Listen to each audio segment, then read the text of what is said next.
How do you support founders? How do you help founders grow from 0 to 1? And how can founders validate their ideas really quickly?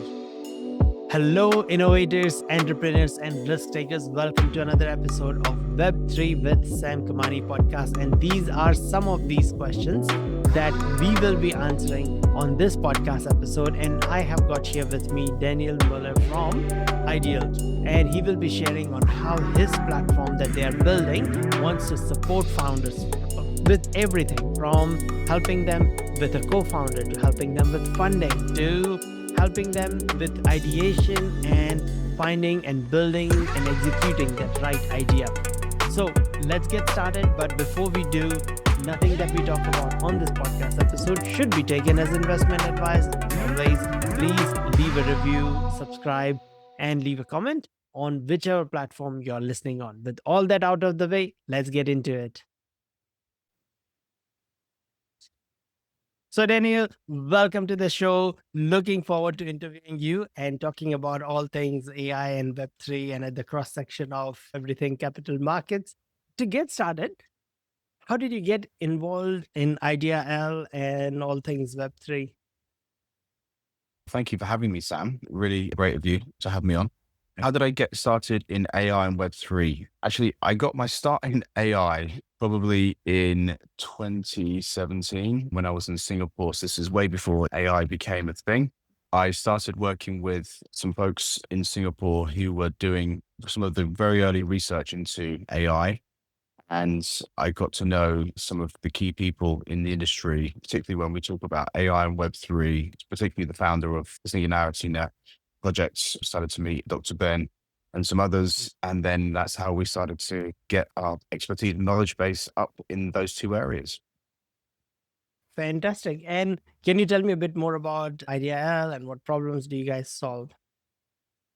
From that date all the way through to today, obviously, there's been quite a lot of change. And what we've done for the IdeaL platform in particular itself is that we've started to look at the area of entrepreneurial enablement. The very particular problem that we're looking to solve is how to help entrepreneurs get through their journey of going from idea all the way through to live. So going from zero to hero, so to speak.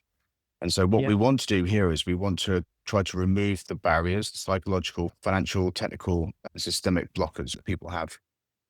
This is a very interesting topic. I have written a book called The 30-Day Startup back in 2019. This is back in the days, and it became an Amazon bestseller on its own. I have no idea why. I think probably because some of the VCs talked about it, and then all the founders following them bought it. I mean, on LinkedIn for some reason. And it's all about building MVPs and talking with founders. And I used to also co-own an agency at one point in my life where we used to build MVPs for founders, and founders used to come and pitch us all the time. I've had listened to probably 1,000+ founder pitches and all the challenges that they are going through. This is pre going full time in Web3. So I have lots of thoughts on that, but I would love to learn about your thoughts. What do you feel are the key challenges that founders go through? They go through a lot of different particular pain points, right? Just even getting started is probably one of the first pain points. People are very unable in the very beginning to properly synthesize their ideas, I would say, making sure that they can get everything completely lined up in terms of what kind of problem they're trying to address, what the solution would be.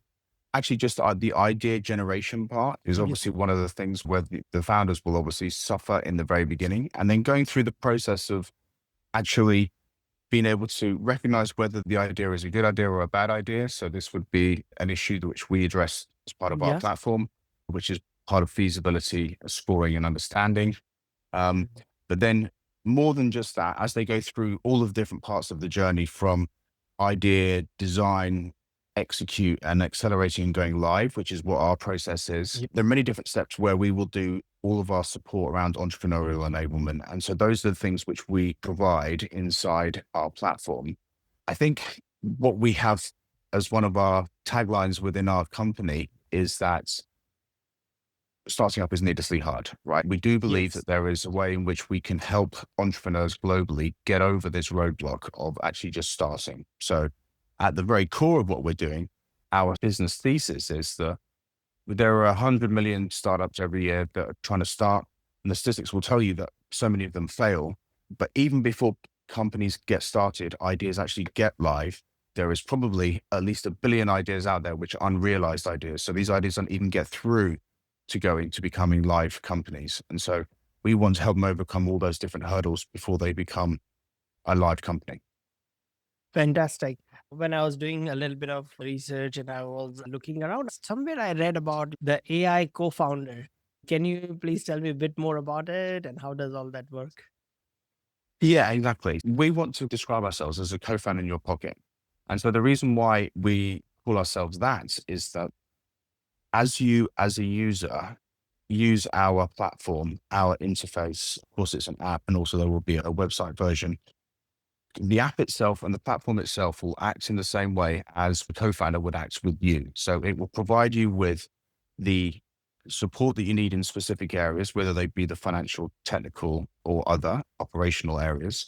But then more than that, it will also provide you with the roadmap and the pathway for you to execute on your action points as well. And it will do it in a supportive manner, but also using technology and I guess psychology of things, and also essentially scheduling, nudging actions across the time in which you're able to work, right? So if you think about it like this, the very first part of the app is very much process orientated on you have your idea, it's scored, it's refined, the system will learn and understand you, it will ask you questions that will then profile you. It will then work on how it should best interact with you. So if you then think about the second part of the app as being like a Duolingo style environment, where it will pull a hyper personalized roadmap for you. And then with that hyper personalized roadmap for your particular idea, then it will interact with you at certain key points during the day when you inform it that you want to work and you're able to work and that you're able to complete these actions within a certain amount of time. Yep, that's fantastic. And when I was going through the IdeaL website, I saw something called IdeaL Tinder. What is that and how does that work? Okay. So to be clear, where we are at right now is obviously we are doing a platform build, which is Yes. everything, which is the IRP, which we call an idea realization platform. So this is Yep. the technology which we describe as getting the user and their idea from being just an idea into a fully live company. So that's the realization platform. We're also building a funding platform, and that addresses one of the other key parts of the problem set that we Yes. have, which is that founders struggle to get their company started, but then a lot of founders also struggle to get access to capital as well. So this is a Yeah. global Issue. democratization. Yeah. And then as part of what we're doing in terms of our roadmap, in terms of getting the users to understand our product and what it particularly is, obviously we are the confluence of AI and Web3. And in the Web3 sense, we have a Discord channel, and then we have a sub, we're calling it like a sub activation products, really.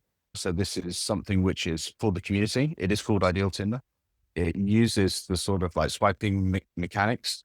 It's a gamified environment. What does it do? The users put in their idea, our technology will score them, and then they'll get an initial starting point, and then they'll go into a leaderboard, and then the rest of the community also get a chance to score your ideas as well. So the hope here is that the best ideas come to the top of the leaderboard, right? So it's Amazing. randomized. To be clear, that is just an activation product to get users understanding what our technology is capable of doing and hopefully get people comfortable with the idea of putting their own ideas into our platform in order to help them. But it sounds fun. It's great as like a go to market or lead magnet in a way. It's, People yeah, started. and it is. And so what have we got so far? We've got many thousands of people putting many thousands of ideas, right? And so we're Yes. starting to get to this understanding. Hopefully people will start to hear our name as Ideal in the marketplace. Can you tell me a bit more about the funding program that you were talking about on the funding, that how that is another big challenge for founders to get funding? As who decides who gets funding? How do you support the founders in getting funding? So this is, to be clear, when I met the founder, Peter, last year, properly again, I had known him for quite some time from my time previously in Dubai. As we know each other for, I don't know, 15 years, something like this, but we re-engaged on a different project last year. And then we started to talk about this project. He told me what he was building with the IRP. And then he mentioned that there needed to be some aspect of a fund associated, and that would be a good idea. And I actually said to him that I believe that you need to do the two things at exactly the same time. I don't think you can have one without the other, or the impact rather for both of them would be lesser. If you have them together at the same time, there is a huge force multiplication. And the reason why is that people struggle to get access to financing. Let's be really honest. Yes. My particular area is finance and tech. Yeah. I have been an investor like yourself. I have also had startups, and funding is always a problem. Right? So I Big challenge always.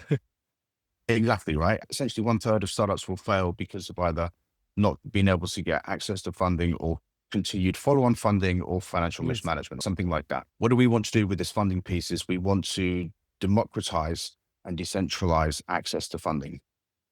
And what that really means is that, in our opinion, there are some particular issues with the VC industry. I think we can see them recently, particularly in the way in which the formal registrations of venture capital companies have changed. And we want to address some of the issues that we see in the VC industry and allow companies to get access to funding in a easier, more global, and more democratized way. And I also read something about DAO instead of a traditional VC structure. Can you also please share something about what you guys are doing on that side? Yes, absolutely. So within our product set, so to speak, obviously we have the realization platform, there is a funding platform, and then associated with the funding platform, we're building what we're calling a decentralized venture capital fund. And what we mean by that is a truly decentralized VC. We're talking about tokenized VC units for the GP units and for the LP units. So taking a traditional general partner limited partner fund and tokenizing it, and then wrapping around that a DAO structure, which will have many different impacts on both the GP and also provide additional rights to the LP. But in essence, what the DAO will do is the DAO will allow people to have a vote and input selection on the product areas, the geographies, the particular sort of what we will call grand challenge areas of focus for the investment funds. And then that will seek to address some of the issues that we see in the VC world. Absolutely. Just earlier, we were talking about founders and the challenges founders face. How do you prevent founders from facing burnout or preventing burnout? Because I have seen it so many times in startups. Co-founders split because they're facing burnout, it's too stressful, all that type of things. So when you talk about burnout specifically, I would say that obviously there are a number of different factors.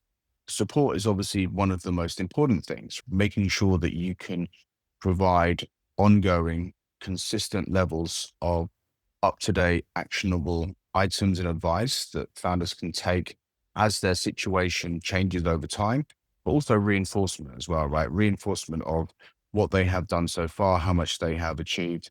So our platform is going to also use, this is the realization platform. It will also use some elements of, as we said before, like psychology and NLP, right? Neuro linguistic Yes. programming, to help people reinforce the fact that it's not easy, right? It takes a certain type Yeah. of person. You need to be resilient. You have to understand what you've done so far and how much you still have to do. It's always darkest before the dawn. You'll know this as well, right? The hardest part of shipping products is right before you actually ship, right? Because there is so much that you're still potentially worried about, maybe even bug fixing. But the formulas and the frameworks that we've generated around product market fit, right? Understanding ICP, these types of things, these help give people confidence. And then what we would want to do is we would want to help support them across all the different parts of the journey, from idea all the way through to live. So that's how we would be supporting them in the very beginning. And we have some other products as well, which we would be bringing to market later on in the products funnel, which will be for the later stage companies. Because just to be clear, we help companies get live. And then for Yes. the investment funds, we invest at pre-seed and seed. But then obviously those companies will continue on their journey much longer, many years afterwards. Yep. And we would want to also be providing them follow-on products as well. Yep. So do you invest only in the companies that have gone through you guys, or do you also invest externally? So the funds itself, the Mm. Decentralized Venture Capital Fund will only invest in companies that come through our idea realization platform. Yes. It will only do it at pre-seed and seed. In an ideal end state world, it will be funded using agentic AI scoring. And if we can, the majority of the funding will occur in a Web3 manner, depending on the Yes. country of the location Okay. and the target market, because there's obviously some issues there globally. But the platform is for any idea, anyone, anywhere in the world, right? And that is true, like global entrepreneurial enablement stuff. And so we would obviously want to support anyone in any particular area, but it will only, obviously, the fund will only invest in the very best opportunities because we have to complete on the fiduciary duty to the LPs, Yes. right, in order to get the best risk reward ratio. But I think that the opportunity set is very high because I think what we see in traditional VC is that there is a large concentration of capital in certain areas, which would be geographic areas and product areas. And what we're going to do is we're going to open it up globally. And I think by doing that, we can actually reduce some of the risk and then we can take different types of bets. That's very interesting. I have some other general questions apart from Ideal, and that is first of all around Web3. What are key trends that you are seeing in Web3 currently? Yeah. So it's been an interesting couple of years, right? Since the last cycle downturned and then things have started to come back now recently. Obviously the key trends really as they affect us in the intersection of finance and technology would be clearly regulatory change in the United States, right? It's had a very big impact, stablecoin regulation. And then now the change which has been coming for quite some time in the area of the tests for accredited investors. These are really important things for us in particular. And then also the way in which people think about and frame their understanding of Web3 and purchasing of tokens or security tokens. So again, to be clear, the decentralized venture capital fund that we will have will be a security token, right? That token will be a security token. Yeah. We will have before that on the downside, we will have a governance token and we will clearly separate and delineate between the two legally and also in terms of the benefits that each token can and should offer correctly to users. So those are important things. The other things obviously are a narrative of internet capital markets, which I had hoped may have zoomed up more to the top of the narrative, the recipe bubble mix, right? I don't think Yes. it's necessarily at the top. There has been more stuff happening in the meme world for sure. I guess that is because of the US president at the beginning of the year, and then most recently Pump Fund and other stuff. But this idea that you could have a token launched around a project that has revenue by the community using the Web3 platforms, that's extremely interesting. And the concept that we should all start to think about projects being real businesses as well, right? Like having revenue. That's also my mindset shift over the years. So I think that's really important. And the other thing I mentioned to you before is about just the treasury companies, right? We've got big movement there as well. Can you give some examples on the treasury companies? What are they doing or how does it work? This is a narrative which I guess Be we're, there in a year's time. The industry lives narrative to narrative. yes, exactly. So I think largely, yes, obviously Saylor was a leader in this area, MicroStrategy. I think that the ETF movement in the US, which has been a very good movement, it was, in my opinion, a way in which we could get access for retail into these, let's call them products at the It's got moment. a lot of liquidity in the market, basically. It brought in a lot of liquidity. Yeah, it brought in a lot of liquidity. It brought in like trad understanding, right? It allowed it to filter through to people and they could feel a little bit more secure because these things were regulated by whichever regulator in the US in a way in which they could feel comfortable that they were buying something that then would also be buying, let's say, Bitcoin and Ethereum. That's obviously driven massive amounts of liquidity demand. And most recently, obviously, you're seeing Tom Lee, who's been quite an influential figure, an OG, who I first saw in 2016 or something at a conference, utilizing about how great Bitcoin is. And yeah, he's doing his thing now with his own company. I know that there are examples as well coming with Solana as well, some stuff, particularly in Asia. I think it will drive attention. It will definitely drive demand. The pricing and the valuation metrics and mechanics and why things are worth more in one vehicle versus another vehicle. Some of those things might be a bit problematic over time. We shall see, right? Like how these things work. Let's be very clear, right? Our industry is very cyclical. So things Yeah. go up really quickly and they also go down really quickly. And I just worry, hopefully, that things aren't going to be so much affected. But on the treasury company side, but the key takeaway is that if there's so much demand, then pricing for Ethereum will be like extremely high because supply may not be enough in the current mechanics that we've always seen. So the supply generator really ratchets up, then we could see some really interesting stuff happen in the markets. And now going to AI side of things, what's one thing regarding AI do you feel that most people don't realize or don't appreciate enough? Yeah. I think one thing it probably would be actually how the AI works, right? The existing AIs that we all use, right? So if we're talking about things like GPTs, large language models, transformer technology, essentially, this is what Andre Karpathy talks about, that they are essentially just very large text autocompletes, right? So that is Yes. something I think most people have somehow a little bit forgotten. When you layer on top of those technologies, the reasoning models or the reasoning steps, that obviously changes things a little bit. And that's moving more towards where we want to play as a company. We do have our own AI PhD researchers working on the projects. We want to bring together some interesting technologies. I guess we're not going to be able to compete next to the hyperscalers, but what we're going to do is we're going to take some individual technologies, put them together in an innovative way.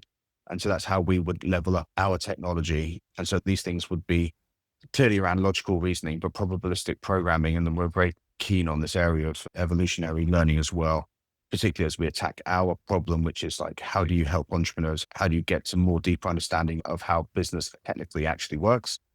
So that's one thing I would say about AI. And then the other thing I would say about AI is that there's still so much more to come, right? So if Mhm. we think about what is everybody hoping for, people are hoping for these end states, which would involve terms like AGI and ASI. I still think that we will get there, but then the question is when. There's so much more to come. Don't just focus on what the existing set of hyperscalers are doing, but other companies doing a lot of interesting stuff, which is undercover. Fantastic.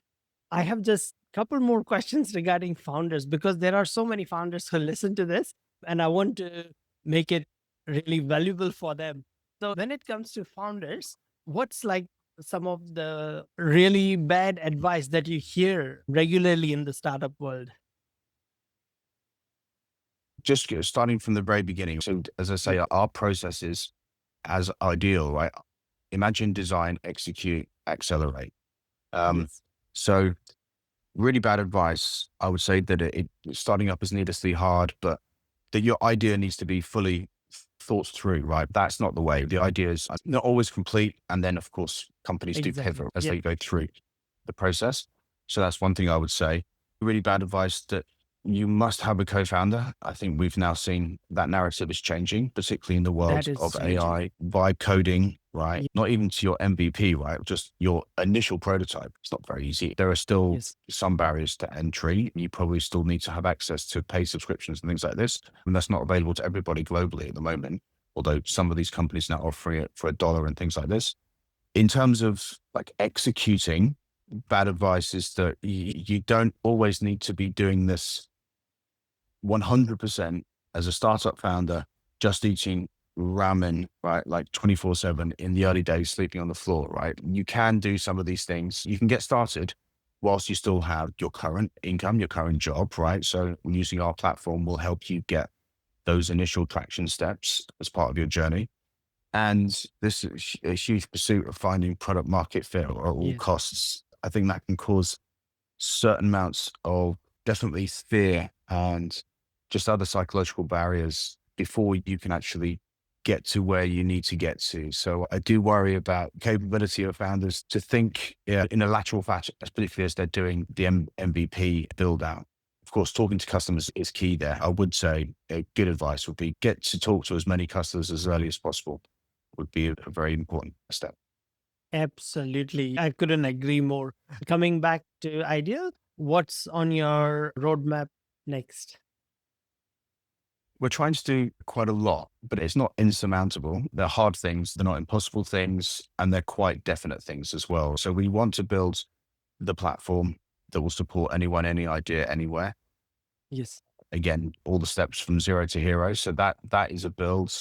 There is also the funding platform itself. So that would be a destination, a trading location for sure. It will also be token gated for our own holders to get access to additional benefits. That is a relatively easier, I would say, build, right? There's AI tech development, which goes across both of those. We're obviously going to be doing a governance token raise in the near future, and then we will be doing the much larger token raise as well for the security token. And then we want to get helping entrepreneurs and helping companies as soon as possible. And obviously already we're seeing ideas coming through the platform. We're reaching out to entrepreneurs. We're going to start to put before we even raise the fund, we'll put some of our own funds into helping those companies get started, use those as case studies to help other people see how easy this can be. Fantastic. My final question around this is that in order to achieve all of this, what's your Mm. ask? What are you guys looking for? Are you guys looking at hiring more, raising more, anything else? Feel free to share. So everyone we talk to about this concept for this project, Yes. they really love it, right? Because it's at the highest level, what are we doing? We're helping entrepreneurs get started. Do people think that's a valuable thing? They do. What are we looking for? We're looking for people who think like us, really. So if you're in the space where you want to help in a Web3 sense, deploy capital into entrepreneurs, we're very interested to talk. If you're an entrepreneur who has really insightful things to share about the journey, then obviously that will be really beneficial. We really care a lot about the two concepts of decentralization and democratization, right? So what we want to see is some of the next big companies in the world being helped by us from areas that would be commonly overlooked, right? So I'm thinking Yeah. about places like Southeast Asia, right? Maybe South America, other parts of, let's say, the Middle East or certain parts of Africa, right? I would love to see breakout entrepreneurs come with really interesting ideas that never would have got even close to starting a company, let alone getting funding, and have that sort of breakout, and we can help support and scale them. So if you do know about people who are capable in that area, then please do send them our way to Ideal so that we can help them. Fantastic. I'll definitely do that. What I'm going to do is I'm going to leave links to everything Ideal is doing and links to you as well on every different social media and every different platform this is going to go on. So people can reach out to you, people can find out more about Ideal and build great things. And I think what you guys are doing is really awesome because our founders need all the support they can get. Mhm. Doesn't matter where you are, whether you are in Dubai or India or US. As a founder, you'll go through the same challenges. Doesn't matter. Even if you're raised, you'll always feel like you don't have enough resources. You don't have enough support, even if you Yes, are in a place where there are a lot of other founders. But yeah, I think the earlier the stage, the more help they need. So I think you guys are in that exactly. right field at the right time. So thank you, Daniel. It's been an absolute pleasure interviewing you and talking with you about Ideal and everything that you guys are doing. So thank you so much for your time. Thank you very much, Sam. Really appreciate it. Thank you so much for tuning in and listening or watching this episode of the Web3 with Sam Kamani podcast. By now, you know the drill. Leave a comment or share this episode with a friend and leave a review. I would love to hear from you. So that's why my DMs are open. Reach out to me, especially if you are a founder building a product in Web3. Then I would love to hear from you. What are your challenges? Is there anything that I can help you or my community can help you with? Thank you once again and wish you best of luck in building your startup or your project.